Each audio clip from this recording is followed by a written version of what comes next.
This is the new Mini hatch, but not the cute and friendly little Mini you know. This is the John Cooper Works, the quickest and most powerful Mini money can buy.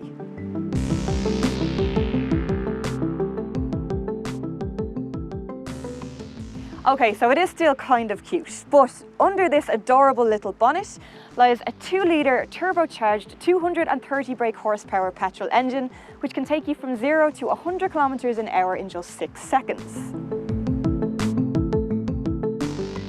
It also looks pretty awesome. From this grey paint job, which on first glance might look black or grey, but is really just very dark green.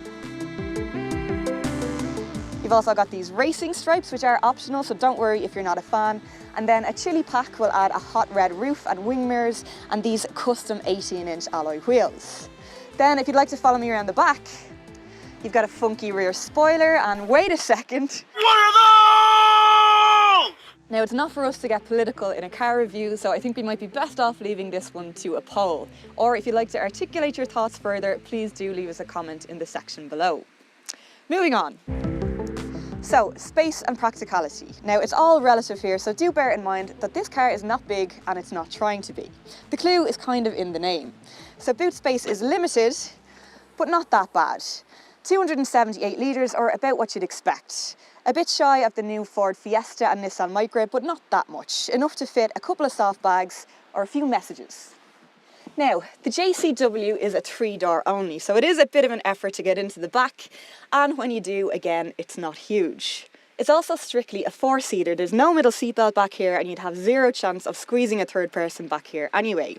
But again, it's all relative. It does have 2 sets of Isofix anchors for child seats, but if you think that's going to be too difficult getting those in and out, you'll be happy to know there's also a set in the passenger seat in the front of the cabin, which I'm going to show you around now. This is where it's at in the John Cooper Works and across the Mini range in general. There's a real party atmosphere in this cabin. From the jukebox style infotainment system, these flashing lights will change colour depending on what function you're using, to these fun toggle style switches, including this big red starter button, which is just a very satisfying way to start a car. If you want to add a few bells and whistles, you can do that with the chili pack. That will add a few styling upgrades on the outside, like those pops of colour and that mean set of wheels. Then in here, automatic air conditioning and parking sensors. You can also add a navigation pack, which will add sat-nav, funnily enough, an armrest, and Mini connected services, which will give you things like real-time traffic information. And also Apple CarPlay.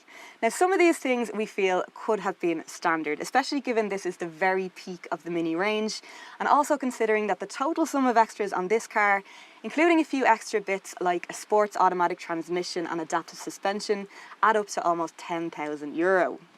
And now for the good stuff. Don't say it feels like a go-kart. Don't say it feels like a go-kart. Don't say it feels like a go-kart. It feels like a go-kart, but it really does. But a rocket-fueled go-kart. As I mentioned earlier, it's powered by a 2-litre twin-turbo petrol with 231 brake horsepower. So that's about the same as a Golf GTI.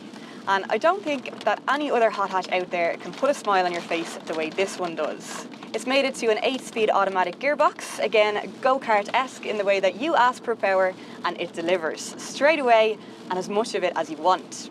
If you want to up that tiny sports car feel, you can do so using the drive mode selector. So sports will sharpen up the steering and up those revs for some really great cabin acoustics. Then you've got mid for the day-to-day, and then green if you want to save some money on fuel, because as you might have guessed, it can be quite a thirsty little thing. Now, Mini reckon 6.6 litres per 100 kilometres is possible. I say, not if you've got it in sports mode, which of course you should. And my average for the week is 9. This one has the adaptive suspension, which does soften things up nicely when you don't have it in sports mode, because it can be pretty firm when you do. But I don't know, I think because the front and back wheels are so close together, I don't find it all that jarring. It does knock you about a little bit on a bumpy road, but I think I've just learned to accept and enjoy that as part of the car's character, and one that I can live with. And I certainly could live with it. It's the type of car that will make you want to skip out the door to the driveway in the morning. However, it does have a very big price tag for such a small car. The John Cooper Works starts at about €35,000, and the options on this one push that up to €46,500. So yeah, maybe if I win the lotto and can also afford a second, bigger car for when I need to go to IKEA or do the big shop. The regular Mini range starts at a much more reasonable €24,000, and you'll still be driving one of the most fashionable and fun to drive cars on the road. Let us know what you think in the comment section below.